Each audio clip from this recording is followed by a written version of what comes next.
Hello, welcome to the Rest is Politics Question Time with me, Alistair Campbell, and for the first time, I think, without Rory Stewart, who has finally, after 150 discussions between us, been beaten by the logistics of travel, and he's currently somewhere above the Atlantic, not able to connect. However, Plan B is, in my view, as good as Plan A. I am not going to record this episode alone, much as I would enjoy asking myself, Rory, do you think it's a good idea to abolish private schools? And Rory saying yes. Instead, I'm delighted to say that I'm joined by a man who will be our next guest on leading, Feargal Sharkey. Alistair, how are you? I'm very well. So are you looking forward to being my co-presenter? I have to say that having kind of walked off stages and had opportunities in my life to say those immortal words, "Goodnight Wembley," and the #1 records, it all pales into utter significance at this moment. It is the greatest achievement of my life. Excellent. That briefly I get to deputise for Rory in some kind of abstract kind of a way. Excellent. Delighted to be here. Thank you for asking me. Pleasure. Well, look, when we do the leading episode, which will go out on Monday, we're going to do your whole life story, music, politics, punk rock, and above all, for me, this is why you're going to be on your leading role in the campaign against our government and the work industry. Now, lots and lots will know you for all sorts of different reasons, but we put out a thing this morning saying if Rory was unavoidably detained and we had to get Feargal Sharkey off the bench, send us in some of your questions. So can we run through a few? Please do. And then after we'll have a little break, and then we've got some of the general questions that listeners sent in, which you and I can knock about if you're happy with that. First question. We get some very, very influential, important listeners. Mr. Tim Farron, no less, the former leader of the Liberal Democrats, who says, Fergal, if by some fluke you became a majority shareholder in one of our water companies, what would you do first and why? Oh, you see, that's kind of the thing, because I probably at this point in time would not want to be a majority shareholder in a water company. But what would you do if you were in their shoes? I would actually just go, you know what? I've made £72 billion out of this over the last 30 years. We've left these companies £60 billion in debt. We've absolutely creamed it. We've completely robbed the bill payer. I think these companies can still be profitable. I think we may have to some pain on our way over the next 5 or 6, 10, 15 years. So I'm just going to swallow hard. I'm going to grin and bear it. And I'm going to hang on and I'm going to do what I'm told. Because in 10 or 15 years' time, I could end up with a company that's debt-free with a nice new shiny sewage and water supply system, looking forward to a profitable, successful future. Perfect. Or I could face bankruptcy. Hoggy, I'd like to ask Fergal how he began his activism. And where did the interest in the health of rivers come from, and if he has a favourite river? Favourite river is very simple. That'll be the River Itching in Hampshire. It's a chalk stream. There's only 225 in the entire planet. 85% of them are here in southern England. And I have to tell you, we are treating them abysmally badly to the extent that we are decimating every single one of them. In my view, the River Itching is just perfectly formed and should be the perfect illustration of what we need to try and protect and preserve for future generations. And where the interest came from? I've always had an interest in fly fishing. I found myself becoming chairman of the oldest fly fishing club in England. Anybody that's bored at this point in time can now turn over and run away screaming. I found myself deciding that I, on behalf of the club that I was chairman of, that I was going to have to go and pick a fight with DEFRA, Thames Water and the Environment Agency. Dr. Luke Blazejewski, how do we excite and engage local communities to connect with and protect their local rivers, particularly in cities? I'm asking as a long-term campaigner. That one's already there from my own experience, Alistair, and it was one of the reasons, again, I suspect we'll come back to. I began to realise 4 or 5 years ago, this country, and when I say this country, I mean England predominantly, and Wales, is peppered with local community groups full of incredibly decent people who for decades, in some part going back 30 years, have been trying to look after and preserve their little local river. They've known it's been failing. They know it's ill, but these people are not entomologists, hydrologists, biodiversity specialists. They're certainly not activists and campaigners.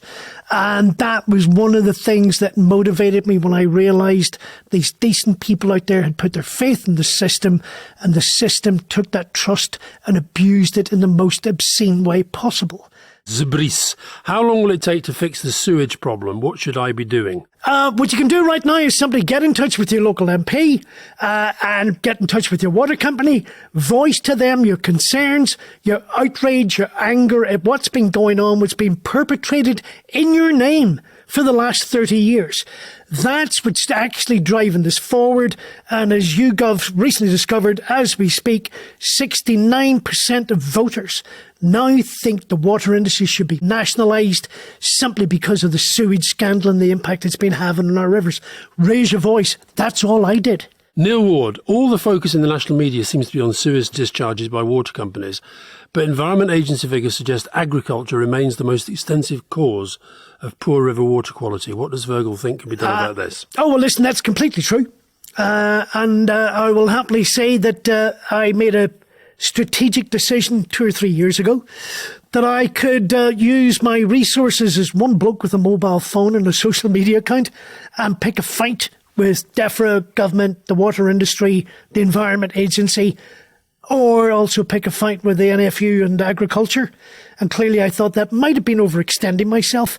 I'm hoping at this point we have created enough awareness, enough of a beachhead, enough outrage that we can now use that beachhead to start extending out from sewage and going, oh, by the way, did you know that London is on the cusp of actually running out of water? Driven by the same greed, failure of regulation, collapse of the water system, and yes, agriculture actually is the biggest polluter in rivers in England, and we do need to have that conversation. Elaine Wilson, does he still fish in the River Fohan, and is it clean these days? I don't, because I don't get back for people's experience. I had this extraordinary upbringing. A young man, 10, 11, 12 years old. I could get on a bus in the centre of town, Derry, and 20 minutes later, find myself standing on the banks of the River Fohan with a reasonably decent chance of catching a salmon. An extraordinary thing, a fish that has just swum 3,000 miles from the Fohan out into the North Atlantic, returned to the river it was born in, and there is this 10, 11-year-old kid from Derry trying to kind of shout at it and go, would you mind terribly just biting on the end of this fly and hanging on to it for a small part?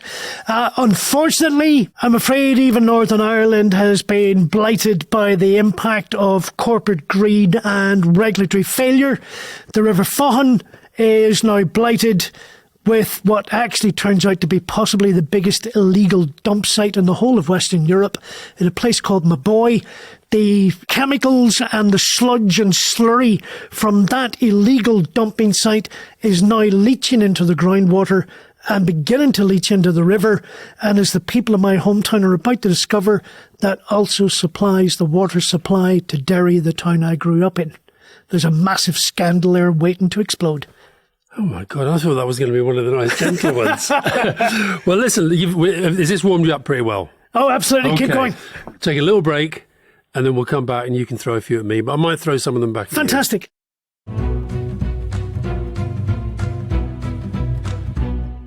Welcome back to the Rest is Politics Question Time with me, Alistair Campbell. And me, Feargal Sharkey. Come on then, Fergal. Purely because you and I have a mutual friend, I suspect, incredibly glorious man called Lord Dubs, who not 24 hours ago got up in Parliament and Catherine sent in a question. What do you think of the instruction to paint over cartoon murals in order to make asylum centres for children less welcoming? I'll tell you what I think of it. I would love to be in a very small space with Robert Jenrick and genuinely try to find out what has to happen to you as a human being that you think that is in any way justifiable. Especially, I don't know if you know this, Fergal, he's married to a woman who is the daughter of 2 refugees from the Holocaust. There was another question we got this week, I can't remember who sent it in, but said, what can we do to stop the Home Office's performative cruelty? And that's what it is. It's performative. The idea that there's going to be people in Syria sitting there thinking, oh, I've just seen on the news that there won't be any Mickey Mouse pictures if we go to the reception centre. Therefore, that will deter me from trying to get there. I find it utterly hideous, and I suspect you agree. And the reason I brought up, for those of you that haven't seen it, you will find the aforementioned Lord Dubs last night challenged the Minister in the House of Lords. And for background, Lord Dubs came to this country as a child on the Kinder Transport in 1939. And the Minister's response to that one was pathetic. It was astonishingly abrupt and simply saying that government's actual attitude was utilitarian and that these kids did nothing and deserved nothing of comfort and compassion in the difficult circumstances they were in. And on behalf of Lord Dubs, a plague of locusts upon all of their houses. Oh, excellent. Rory would have definitely said that in exactly the same way. Of course he would have. Steve-O. Now, there was a Steve-O in the music industry. I suspect it's probably not the same man. You both give us like 17 new book recommendations every week. Slight exaggeration. And you clearly inhale books. How often do both of you, and both of you being Rory, I assume, you actually read? And how long in a usual session, and at what pace? A book a week, a book a month, etc. I finished a book last night, the book I mentioned a few days ago called Orkney. And I probably had that on the go for about 4 days. I try and read a one fiction, one non-fiction at the same time. And they're both at the moment written by Labour MPs. Chris Bryant, they're both non-fiction. Chris Bryant has written a book about the state of our politics called Out of Order, and definitely worth reading. My favourite chapter, is this the worst parliament we've ever had? And he answers yes. And the other one, I'm reading Wes Streeting's book. Wes Streeting has written a really interesting book about his childhood. What about you, Fergal? Are you a big reader? I am indeed, and in fact, ironically enough, I've just finished reading a book Rory recommended, which was to do with Protestant culture in Northern Ireland when he was visiting there a month ago. So was that the book that Rory recommended, written by Susan Mackay? It was, and he was clearly heading up into Northern Ireland, and I can't quite remember the context, but he mentioned the Susan Mackay book, Northern Protestants, and it is just cover to cover, interviews first-person perspectives of the Protestant community and how they perceive and view the world, and indeed the last 400 years of Irish history. And as someone who was born and brought up and spent 20 years living in Northern Ireland, brought up as a Catholic with a limited insight into the Protestant community, absolutely highly recommended. Everybody should buy it. And indeed, some of the current political leaders in Northern Ireland would be well advised to share Rory's advice. Get yourself a copy, go and read it. You might learn something. Very good advice. Now, this one, I have a slight kind of personal interest in this one for professional reasons. From Georgina Newton, I am 13 years old and I'm an avid listener to your podcast. Clearly a young lady with remarkably good taste. I'm also read The Week and have done so since I was 9. Georgina, I think you're now showing off, my dear. But by the way, big round of applause. Well done, you. Canada recently decriminalised drug possession, and I was worried about the implications of this if it were occur in Britain. I have seen the damage drugs cause, and if we taxed and enabled safer recreation drugs and use the profits for rehabilitation, drug safety programs and tackling crime, would this work? Big question. It is a big question, and if you'd have asked me that question 20 years ago, yeah, I'd definitely have said no. If you'd asked me 10 years ago, I'd probably have said no. But I've definitely moved on it because I think the war on drugs has failed. And I do think that we don't even focus on rehab in the way that we should. Now, what about you? I suspect you have more experience of drugs than I do. We see, funnily enough, music industry for the last 10 or 15 years has worked with a number of charities to provide, particularly at the bigger festivals, to provide drug testing facilities on the simple basis that, you know what, these young people are going to do this. So you may as well actually provide the security that if they're thinking of doing something, they can actually take it on site to a charity, to a unit that will actually test and explain to them the purity or what it is they're about to take, and then they can make an informed decision. Do you want to guess which government this year, for the first year in 15 years, banned the operation of those charities and those clinics on site? Because these kids are going to go and do this stuff anyway, whether we like the idea or not. And you can, as the music industry, live music industry, I think, was trying to lead the way, trying to ensure that if they were going to do that and make that kind of decision, at least it was being done within some sort of safe space. So would you go the whole hog and decriminalise all drugs? You know what? I probably would go quite a long way in that conversation, because you're absolutely right. The war on drugs, in inverted commas, has failed. And I know some people that used to work professionally in that kind of area in trying to prevent drugs coming into this country. And I suspect they'd even share that same opinion. Or at least they do with me on a Friday night down the pub after 3 pints of cider. Very last one, I think. Michelle Bennett, after seeing a number of high-profile journalists at Gideon Osborne's wedding, it prompts me to ask about MSN direct their staff to keep politicians at arm's length, and surely getting too cosy will lead to soft questioning and not properly holding those in power to account. Well, what's your view of that? Well, the answer is obviously yes. I mean, I wasn't invited to the wedding. Well, that makes two of us. I don't think I'd have gone. I did go, I must admit, when I worked for Tony Blair, I did go to some weddings that I was there not because I was a close friend. Now, whether they're close friends or not, I don't know. But that whole relationship is way too cosy. I was surprised at some of the people who were there.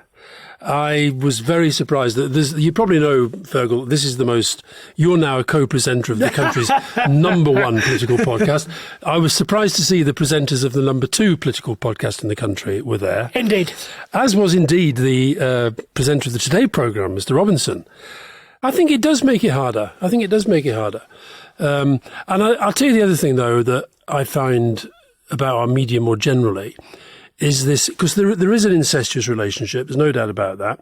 And you see it in the way that people weave in and out of jobs. Now, I went from journalism into the political side of the fence, but I was never really a proper journalist. I was always a bit of I was always the political bit was more important.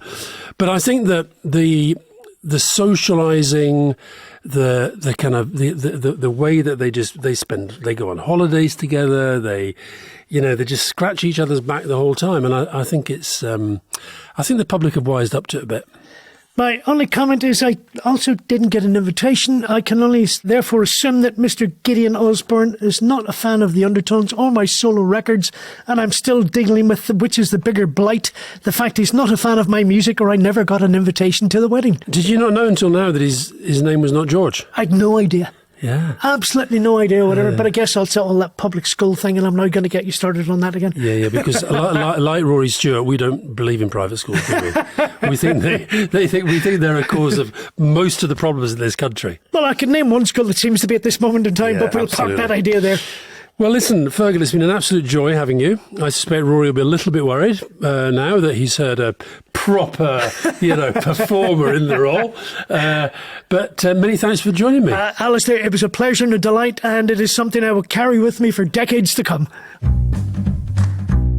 Well, I thoroughly enjoyed having a new co-host for the day, Feargal Sharkey. He's got a lot of oomph in there, and if you want to hear more of that oomph, then you can tune into Leading, when we'll be talking about his whole life and times. And if you can't wait to hear more of Feargal Sharkey, here's a few extracts.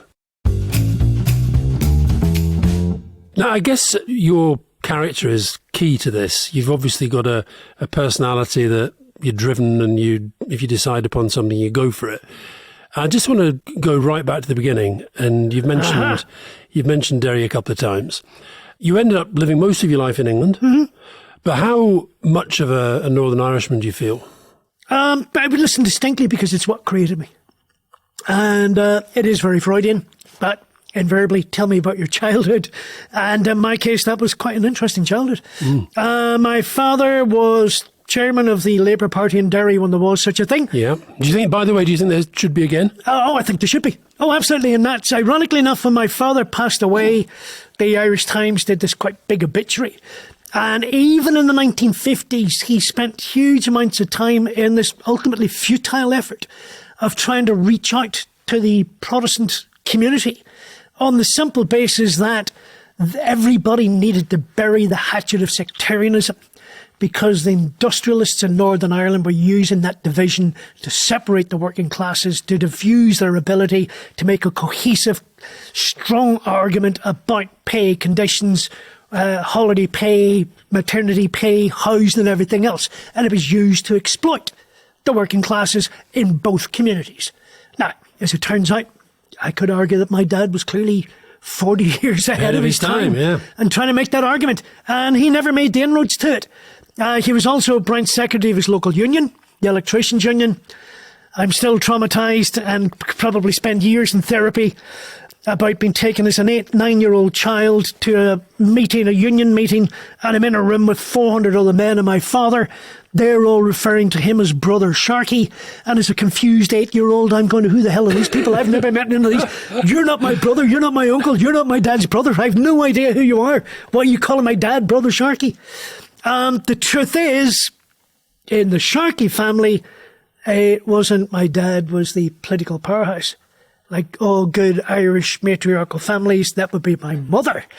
My mum was massively motivated about the civil rights movement, massively motivated about trying to preserve the Irish language and culture and the arts, and was friends with people like Brian Feargal and Shan O'Casey and all kinds of people.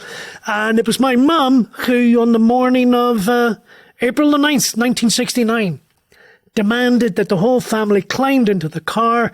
The dad drove us all to the opposite side of Ireland, where as a family, we took part in the People's Democracy Civil Rights March between Belfast and Dublin, protesting against injustices to the Catholic community in Northern Ireland. You'd have been 12? I was 10.